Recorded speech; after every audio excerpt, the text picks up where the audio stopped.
Hi everyone, welcome to this edition of the CSEE Revisioncast. My name is Daniel Gobbett, I'm your Education Manager, and I deal with all sorts of things that are to do with quality assurance of education standards and bits around exams and coursework, and I'm here with my colleague John Woods.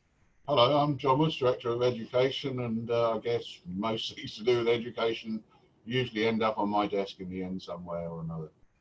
Brilliant. So what we're doing is we're just going to take a couple of questions from students that we've had come in, and we thought if one student is asking the question, at least 10 are about to ask it, and it may 100 may be thinking it. So we just want to try and eliminate those pockets of what people don't know in the broadest way possible and the most accessible way possible as well.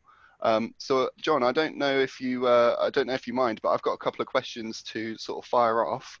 And then if you want to give me a sort of your best shot at answering whatever comes at you. We're in difficult times. Some of the questions are quite difficult to answer, and it's not just our university; it's the sector as a whole. But yeah, far away. Brilliant. Okay, so we're in the hot seat. Let's go. The first question: do I need to reference points in my exam paper? So do I need to provide a bibliography or reference points or anything like that as part of my exam? Yeah. We've answered part of this in one of the other videos we've done, but to answer the question directly, referencing, you shouldn't be resorting to outside information inside your exam full stop. So, for example, if at the end there, so you've got a section in your exam paper and it answers a question and it's got a reference next to it, that's effectively admitting plagiarism because you're admitting that you've resorted to a third-party source. Now, whilst I'm aware that the exam is effectively open book, you certainly would not be expected to cut and paste something, and you certainly would not be expected to be using stuff from reference in that way. Now, whilst you're at home or outside of an invigilated exam, yes, it is possible that you may have looked something up on Google and so forth. If you have resorted to that, you'd be pretty stupid to reference it anyway. But had you done that, of course, the exams are going to be put through a plagiarism checker. And if we find that match and you've taken that from that resource, referenced or not, you're going to be prosecuted for plagiarism because that's outside of the exam regulations. If you take something from a resource and you paraphrase it, you might argue that it's difficult for a plagiarism engine to find that. I would argue it's not, because plagiarism engines are quite clever in the way they operate. I'm not going to divulge the details of how they do operate, but you could have pre-seed a whole paragraph of text, and as soon as we put that through the plagiarism engine, it's going to show us where that pre-seed piece of material came from. Mm-hmm. So in short to answer, no, you don't reference, because if you reference, you're openly admitting plagiarism. Yeah, no, that's good. Brilliant, thank you for that. The kind of related, but a distinct question, how are people being stopped from cheating? So if a student thinks, oh, but if there's not going to be any invigilators and there's going to be no one looking over your shoulder, how are people being stopped from, what's to stop someone from cheating in an exam? Yeah. Now this is a question I've answered individual people on emails, and it's usually the very conscientious, high-performing students that are asking this because they see themselves disadvantaged by the fact that people could have access to online reference material. Now, I would emphasize in this that having access to material doesn't necessarily help, because yes, if it's a closed loop question, for example, in networks, what does TCP stand for? Transmission Control Protocol. Now, if I'm a student that has done the background work and I don't need to resort to this methodology, I'm just going to write on the paper Transmission Control Protocol. That's my 1%, 2% of the exam in the can, and I've moved on to the next one. The person that's got the Google window open, who hasn't got a clue what TCP stands for, is going to type it into Google and get a whole series of responses which are dependent on context. Now, some of those may be right, some of them may be wrong, but now we're talking about 1 minute to 2 minutes to find a piece of information rather than seconds, because it comes directly from recall. Now, if it's bookwork, which part of the exam is a little bit bookworky, we're trying to help students get through as best we can and so on. So if it's a bookworky type of question, yes, you could make the argument that somebody could look it up online. I don't dispute that. That's the nature of open book material. But you still have to have some kind of background knowledge of what's going on there. When we come to open questions, where we're really trying to test your knowledge, we're not going to ask something that you can just quite simply look up on Google. Now, an example I came up with in a separate document here is, okay, this is electronics, may not mean a lot to computer scientists, for example, but design a circuit, design a potential divider circuit which produces 0.6 of the input voltage, which is 10 volts at 250 milliamps. Comment on the design of your circuit. No Google search is going to help you in that. No access to your previous notes is going to help you in that, apart from you'd know what a potential divider was. But if you didn't know that in the first place, then you didn't really ought to be sitting the exam. So the majority of the questions which you're going to see are going to be open-ended questions, in which case access to the material gains you no advantage. Well, everyone has the same advantage, and I would be lying if I said that there wouldn't be some slight advantage over having open book, but everyone has that advantage. But the open loop nature of the style of questions that we ask in CSEE are designed specifically to test knowledge rather than recall. Now, some students may not like that, but that's the nature of our degree. We're trying to make people think independently so that the existing exams, which is effectively what students will be taking, have been designed around that anyway. They've been to an external examiner. That external examiner has examined whether there's a good combination of bookwork and a good combination of open-ended, more challenging questions. So for those of you who are concerned that you're good at a subject and you should quite rightly get better grades than those who are less good at that subject, rest assured we can still discern between the content. It's what we do. It's what we've done for years. Don't underestimate the intelligence of academics. They're in a position for a reason, and it goes beyond just putting your finger in the air to see which direction the wind's coming from. We know from the style of the answers what the academic ability of that student is. So the integrity is maintained. No, thank you for that. That's a really good one to keep in mind. I'd also just point out from our provision of revision resources is that there is no better combination or targeted set of bespoke things to help you pass an exam than the things that are provided. Looking to Google and to try find the answers in the 2 hours or 3 hours that you've got dedicated to it, you're not going to find a better quick win or quick answer to a question that you're then presented with. The much safer and relevant set of information will be the knowledge and understanding you've gained from using and making use of the revision resources we provide. Because we know fully well a person's understanding by the way in which the answers frame.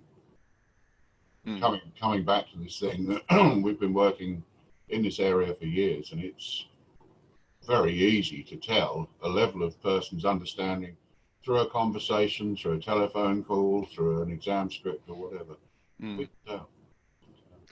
Cool. I've got another question here. So this is one about timing and time in an exam. So in an in-person exam, I normally have additional time due to an SPLD. Will I have this additional time even though the exams are online? Absolutely, yeah, nothing's changed. So, for example, I think the ones I'm more used to, you get 3 hours rather than 2 hours. Yes, that's the case. So if you've got an extra hour to do the exam, then you have an extra hour to do the exam. plus the allocation for the upload inconvenience and the inconvenience of using Word and having to take photographs and all that kind of stuff. Yes, yes, you will. Brilliant. So this is a bit of an interesting one, actually. I think technical for IT, but I have a tablet, and can I use this to complete my exam and upload to Phaser, or should I check it with IT? I don't think you need to check it with IT, but the obvious way forward now, I can't, I'm not sure what you called the video, Daniel, but we were doing a load of stuff with the practice online page. So you can go on and you can see a practice script and so on. It's difficult to answer because obviously you've got Android, you've got iOS and so on and so on and so forth.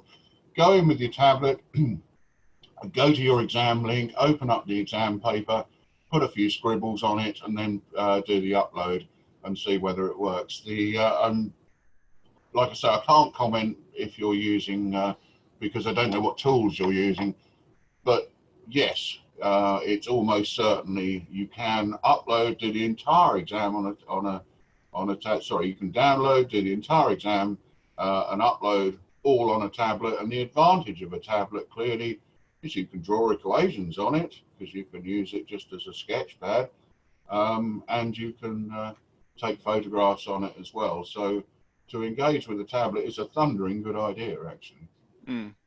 Yeah, absolutely.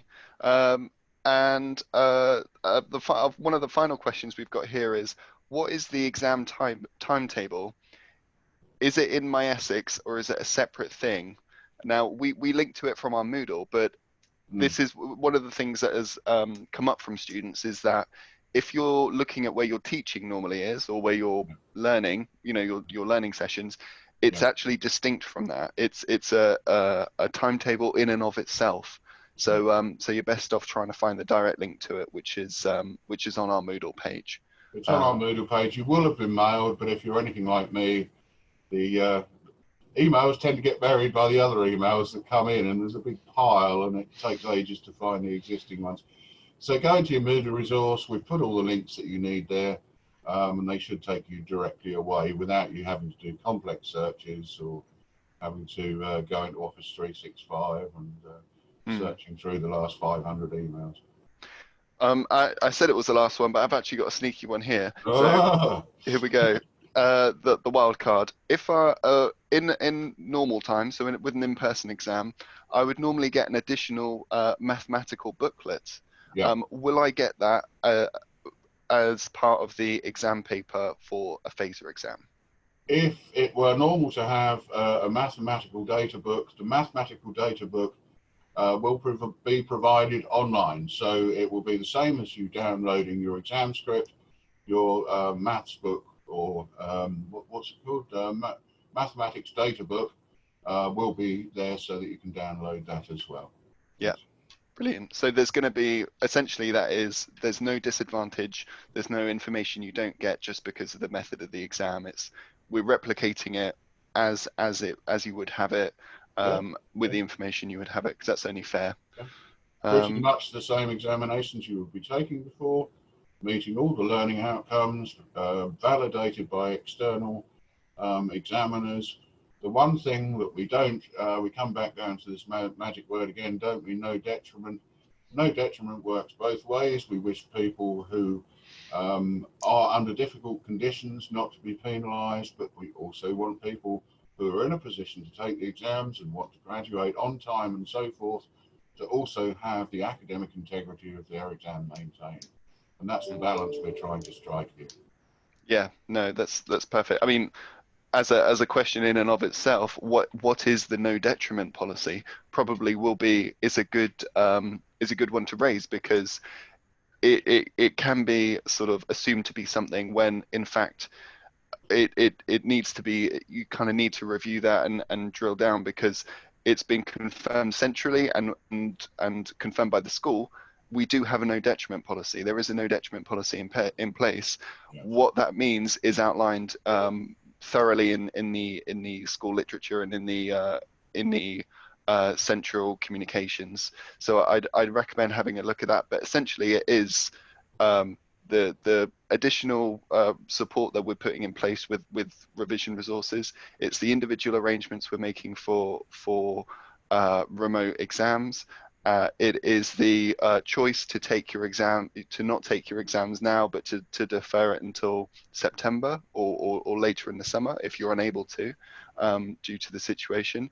And there are a number of other points in here. So the fact that your the module averages will be benchmarks against previous years to ensure that there's no discernible difference in attainment due to the situation. So there are a number of strands to it, but it's all outlined in communications from the Central There's University. going to be a lot to follow on that, Daniel, because we've got algorithms which are controlling this. So when we have personal information, we do this at exam boards anyway. This is why I never get a summer holiday, because I'm manipulating this data over the whole of the summer under normal conditions. And somebody has done something, and then all of a sudden there's one module that they've done particularly badly on. I look at it, of course I look at it. What's going on here? What was the background of this? Was this module, were the grades particularly low? Were the grades particularly high? This is all closely scrutinized. And of course, under the conditions we find ourselves now, that scrutiny will be even finer. But of course, we're developing transparent algorithms so that students can see what we've done, what we haven't done, and so on. But that's all coming in the future. Yeah, absolutely. Okay, brilliant. Well, I think that's all the questions and more actually than I thought I'd ask. But Okay, super, and we'll see you in the future. okay, thanks very much. See you later, guys.